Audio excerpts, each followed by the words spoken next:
Bon les frérots, bienvenue sur la chaîne ABC Blues. Le match de Chelsea, il vient de se finir à l'instant. On gagne 2-1 contre Leicester. Heureusement, c'est le retour de la trêve internationale. Et d'habitude, on est bon dans ces matchs-là. Là, on a confirmé. On est toujours troisième. Mais il y a Arsenal qui va jouer contre Forest. Ça, c'est un bon match. C'est le quatrième contre le cinquième. Ah oui, c'est vrai, je viens d'y penser en faisant le débrief, mais on est plus de 1000 sur la chaîne, plus de 1000 abonnés, c'est énorme, merci beaucoup. Continuez à vous abonner, à liker, tout ça, ça fait plaisir. Là pour Chelsea maintenant, on est à 22 points, on est à 1 point de Manchester City, mais eux, je crois qu'ils vont jouer, non, ils jouent ce soir contre Tottenham. Alors bon, ce match contre Leicester, il n'était pas facile, mais pour moi, c'est un match maîtrisé, c'est-à-dire, ok, on gagne que 2-1, mais on doit en mettre beaucoup plus.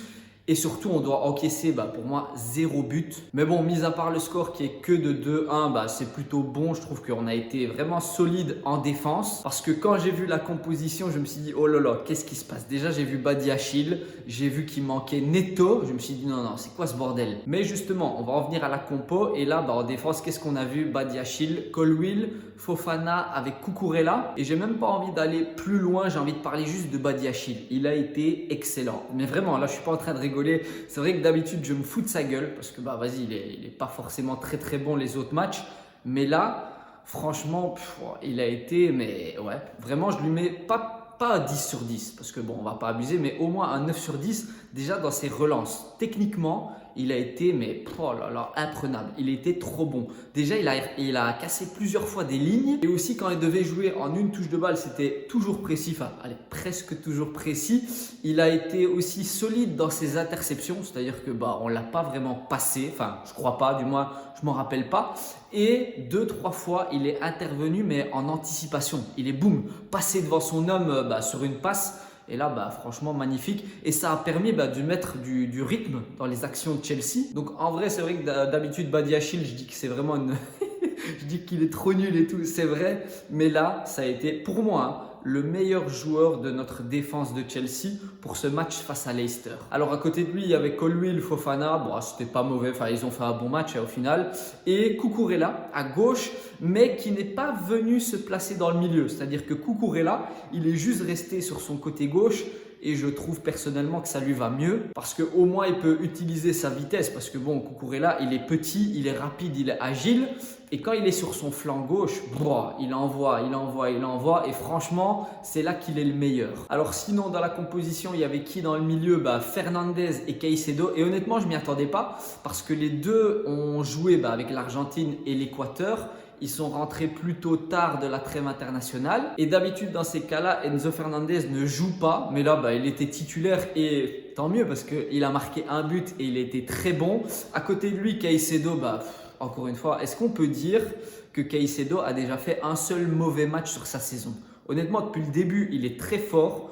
Aujourd'hui, voilà, il était vraiment en pare-choc devant la défense, mais ouais, il a été excellent encore une fois. Et sinon, offensivement, il y a eu pas mal de changements. Bon, pas vraiment au niveau du buteur parce que Jackson, il est toujours là. Nkunku était sur le banc, malheureusement. Mais Jackson a marqué un très très beau but. Je sais pas si vous avez vu le contrôle qu'il a mis juste avant sa frappe extérieure. Magnifique, mais le petit contrôle qu'il met avant, c'était… Ouais, voilà. Franchement, Jackson, tu t'es amélioré. Sinon, dans le milieu, il y avait Palmer, il y avait Félix à côté de lui. Pour une fois qu'on voit Palmer et Félix. Et moi, j'ai trouvé que Joao Félix, pour sa première en championnat, enfin, je crois que c'est sa première ou sa deuxième. Non, je crois que c'est sa première. Il a franchement été bon, il s'est battu, c'est-à-dire on l'a vu pas mal de fois tacler, vouloir récupérer le ballon. Mais aussi offensivement, balle au pied, il a eu des bonnes idées, techniquement c'était propre. Il a presque marqué sur des reprises de volée, mais c'était pas dedans. Mais sinon, il a été bon. Et sinon, le dernier titulaire, c'était Madueke. Et en fait, c'est bizarre à dire, Madueke, il a été bon, mais en même temps, il a tout raté. C'est-à-dire qu'il a eu je ne sais pas combien d'occasions. Il a même empêché Palmer de marquer. J'ai pété les plombs sur ça. Mais il a eu beaucoup d'occasions, mais il a tout raté. Et c'est dommage parce que je crois qu'il en a eu au moins 3 vraies des occasions. Surtout sur le centre de Jackson, là, en première mi-temps, juste avant la fin de la première mi-temps, un centre qui arrive, il est tout seul et il arrive à la mettre à côté. Franchement, je me suis dit non, c'est pas possible. Mais c'est dommage pour Madueke parce que sinon, il fait un bon match, il arrive à provoquer, il met de la vitesse dans ce qu'il fait. Enfin, c'était bon, mais voilà, il n'arrive pas à conclure et à cause de ça, en fait, on n'arrive pas à se mettre à l'abri. C'est-à-dire que c'est 1-0 je ne sais pas la quantième minute, mais bon, jusqu'à longtemps dans le match, alors que ça peut être 2 voire 3-0 déjà à la mi-temps. Alors sinon, en face, c'est Leicester, ils sont quantième. Je crois qu'ils étaient 14 ou 15e, je ne me rappelle plus. Mais c'est un Leicester qui est… en fait, c'est un Leicester qui est vieux. Regardez un peu Jamie Vardy. La limite, il a des cheveux gris. Il a quel âge? 37, 38, 39, je ne sais même plus. Sinon, ils ont fait rentrer qui? Jordan Ayew. Pareil, le gars, c'est un vieux briscard. Vraiment, ils ont des cheveux gris et tout. Mais ils ont quand même des très très bons joueurs. Je ne sais pas si vous avez vu le Bilal El Khanous. Moi, je le connais très bien parce qu'il jouait à Genk en Belgique juste avant. Il arrivait à Leicester cette saison. Et techniquement, ce gars-là, oh là là, franchement, il est trop fort. C'est dommage qu'il n'est pas super bien entouré. Mais c'est un top joueur. Il nous a fait mal, notamment avec des petits ponts, des crochets, des très très belles ouvertures sur le côté. Heureusement, ça n'a rien donné. Mais ce gars-là, franchement, il est à surveiller. Parce qu'à Leicester, il va probablement exploser et puis partir dans un gros club. Sinon, si on parle toujours de Leicester, ils auraient mérité, mais honnêtement, ils auraient mérité d'être à 10 contre 11 dès la première mi-temps. Il y a eu 2 actions. Le tacle sur Palmer, là il vient choper le tendon d'Achille de Palmer, je crois que c'était Ndidi, il se chope une jaune, mais ça mérite rouge. Et il y a eu la même chose sur João Félix, un tacle avec le pied relevé et tout, il chope je crois la cheville de João Félix. Là c'était pas Ndidi mais c'était Soumaré, pareil, il se prend une carte jaune mais… honnêtement, ça mérite peut-être une rouge, même si je crois que l'action d'avant sur Palmer, pour moi, ça c'était rouge. Pour du vrai, parce que c'est un tacle par derrière, il chope d'abord le tendon d'Achille et puis la deuxième cheville, donc ça franchement c'est dangereux. Heureusement, moi ce que j'ai bien aimé, c'est que ok, ils nous ont fait mal dans les duels, etc. Mais nous, à Chelsea, on n'a pas répondu méchamment, c'est-à-dire on ne s'est pas pris des bêtes fautes, des bêtes cartons jaunes, parce qu'il y a beaucoup de joueurs, s'ils se font tacler, après bon, ils vont devenir très agressifs. Et ils peuvent se faire virer du match tout simplement. Mais nous, on a été intelligents, on est resté focus. Grâce à ça, on n'a pas pris de carton jaune, carton rouge ou je sais pas quoi. On est resté à 11 contre 11 et derrière, on a la victoire. Les 3 points, et ça c'est important parce qu'en plus on était à l'extérieur face à Leicester. Et maintenant je vais revenir un tout petit peu sur Chelsea, mais je ne sais pas si vous avez vu, mais tous les absents qu'il y a, c'est phénoménal. Déjà Pedro Neto, je me suis dit mais il est où? Quand j'ai regardé la compo, j'ai vu João Félix, bon j'étais content pour lui, mais je me suis dit Pedro Neto, où est-ce qu'il est? Et en fait après j'ai appris que pendant la trêve internationale avec le Portugal, il s'est ramassé un coup, je crois que c'est sur la cheville ou sur le pied ou quelque chose dans le genre. Il ne s'est pas encore remis de ce coup-là, donc il ne peut pas être disponible pour le moment. Mais j'espère que ça va aller parce que là, Pedro Neto, il est en pleine forme et tout. Il met des goals, des assists. Bref, il est trop fort. Il n'était pas là aujourd'hui, mais j'espère que la semaine prochaine, ça ira mieux. Pareil au niveau de Reece James qui est encore absent. Franchement, quand j'ai vu ça, c'était quand il y a 1 jour ou 2, je me suis dit non, c'est pas possible. Le gars, après, je lui en veux pas parce qu'il y a beaucoup de haine. Je regarde un peu sur les réseaux, les commentaires et tout. Il y en a beaucoup qui sont haineux envers Reece James, mais si on se met à sa place, c'est pas forcément de sa faute. Enfin si, peut-être que je crois que son hygiène de vie elle est bonne. Enfin je crois, c'est pas en mode Neymar, il fait des soirées, il boit de l'alcool et tout. Je crois pas que ce soit le style de Reece James. Donc c'est pas voulu. Ok, il est blessé, mais c'est pas de sa faute. C'est juste que son corps ne suit pas. Et je trouve ça dommage parce qu'il avait fait des top matchs. Il était bien revenu pendant quoi? Pendant 1 mois environ. Là il se reblesse. Je crois que c'est au même endroit, même chose, même blessure. Et peut-être qu'on le reverra en 2025, c'est même pas sûr. Encore une fois, Romeo Lavia, c'est pareil. Il n'était pas titulaire aujourd'hui. Et si je dis pas de bêtises, il a eu encore une rechute pendant la trêve internationale. Il a dû se faire soigner au niveau de derrière la jambe. Si je dis pas de conneries, la même blessure. Comme Reece James, vraiment, il se blesse toujours au même endroit. Et Romeo Lavia, il a joué quand même 10 minutes.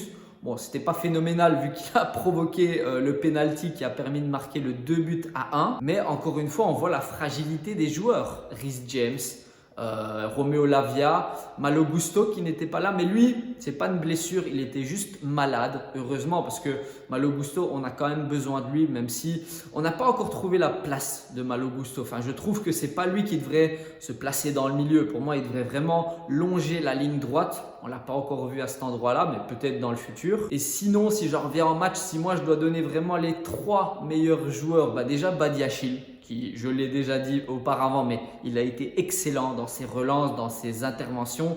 Vraiment, par rapport à d'habitude, vous voyez, quand il reçoit la balle, je me dis, oh là là, qu'est-ce qui va se passer? Là, franchement, je trouvais que j'étais serein. Il avait la balle, je savais qu'il allait donner une bonne passe, il allait pas mettre son coéquipier dans le caca. Enfin bref, il allait faire des bonnes choses et ça s'est confirmé pendant les 90 minutes. Donc ça, c'est parfait. Sinon, le milieu de terrain, Enzo Fernandez, Caicedo, pour moi, c'était très bon. Surtout Caicedo, il était un petit peu plus en retrait, juste devant la défense.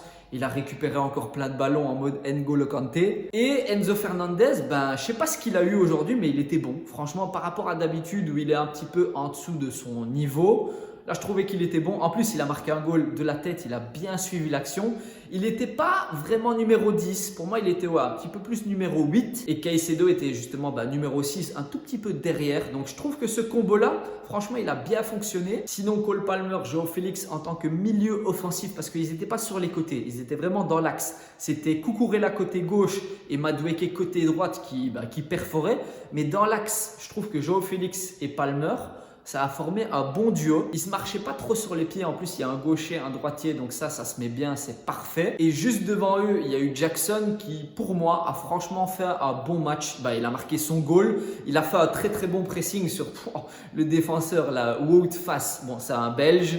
De base, je devrais bien l'aimer parce que je suis belge. Mais vas-y, il est catastrophique ce gars-là. Il est trop mauvais. Il a la coupe à Puyol. Mais il a tout sauf le niveau à Puyol. Franchement, lui, il est trop mauvais. Et sur le premier goal de Chelsea, c'est grâce à lui qu'on marque. Je ne sais pas ce qu'il fait. Il fait un coup de genou, une retournée, il la rate. Et puis, ça arrive dans les pieds de Jackson. Jackson, il met une petite touche de balle pour lober le défenseur. Extérieur du pied, enfin bref, magnifique. Franchement, j'étais trop heureux. Et pendant la première mi-temps, il y a eu d'autres phases, notamment un goal de Madueke, mais qui a été refusé pour une position de hors-jeu. Et on a eu encore 2-3 occasions, notamment Madueke, encore une fois sur son côté droit, qui a proposé, mais il n'était pas efficace. Honnêtement, il a été bon, mais pas efficace. Et ça, c'est le gros problème. Il y a eu aussi Cole Palmer. On l'a vu. C'était pas le meilleur match de Cole Palmer, mais il a été bon. C'est juste qu'à partir de la 70e, là, il s'est totalement effacé. Et je reviens vite fait sur ça, mais je crois que Maresca, il devrait faire ses changements plus tôt. Parce qu'on voit que Cole Palmer, au bout de la 65e, 70e, 75e, allez, on le voit plus. Il est, je vais pas dire inutile, parce que non, il sera jamais inutile, mais il est invisible. Et là, dans ces cas-là, moi, je ferais rentrer peut-être un Mudryk, peut-être un Nkunku, peut-être un Dewsbury Hall. Parce que ça ne sert à rien de garder un joueur. Ok, même si c'est Cole Palmer, il est excellent, ça ne sert à rien de le garder s'il devient invisible, tout simplement. Mais quelqu'un d'autre, quelqu'un qui est un petit peu plus frais et surtout quelqu'un qui a pris un petit peu moins de coups. Parce que putain, Palmer aujourd'hui, combien de fautes sur lui? Au moins 5? Peut-être plus, non, je sais pas, mais des fautes qui peuvent être très graves. Car je me rappelle le tacle qu'il prend là de Ndidi sur le tendon d'Achille. Les gars, ça peut être une rupture du tendon d'Achille. Ça prend limite 1 an à revenir sur un terrain. Donc moi, je crois que Maresca, il doit faire ses changements plus tôt parce que le premier changement qu'il intervient, c'est quoi? À la 80e, il fait rentrer Nkunku et il fait rentrer qui d'autre? Je ne me rappelle même plus. Je crois Romeo Lavia. Mais c'est beaucoup trop tard, la 80e. Surtout qu'en plus, on gagne 2-0. C'est-à-dire qu'on peut faire tourner l'équipe un petit peu plus tôt. Mais sinon, si je dois en revenir sur la globalité du match, on a été bon. Honnêtement, on a été même très bon. On s'est procuré beaucoup d'occasions face à une équipe de Leicester qui... C'est triste à dire, mais ils sont plus dedans. Sincèrement, ils sont plus dedans par rapport à la saison où ils avaient été champions avec Jamie Vardy, Mahrez, N'Golo Kanté, tout ça. Là, Leicester, je ne les reconnais même plus. Jamie Vardy, il était, je me rappelle, dans le tunnel juste avant le match avec son Red Bull. On a zoomé sur ses cheveux, il avait des cheveux gris. Enfin bref, le Jamie Vardy, je suis désolé, mais c'est plus le Jamie Vardy d'il y a 10 ans. Mais bon, c'est normal. Heureusement, ils ont quelques bons joueurs, mais ça ne fera jamais l'affaire. J'espère qu'ils ne vont pas se faire reléguer parce qu'ils ne le méritent pas. Mais ils vont probablement jouer la fin de classement ou peut-être le milieu, qui sait.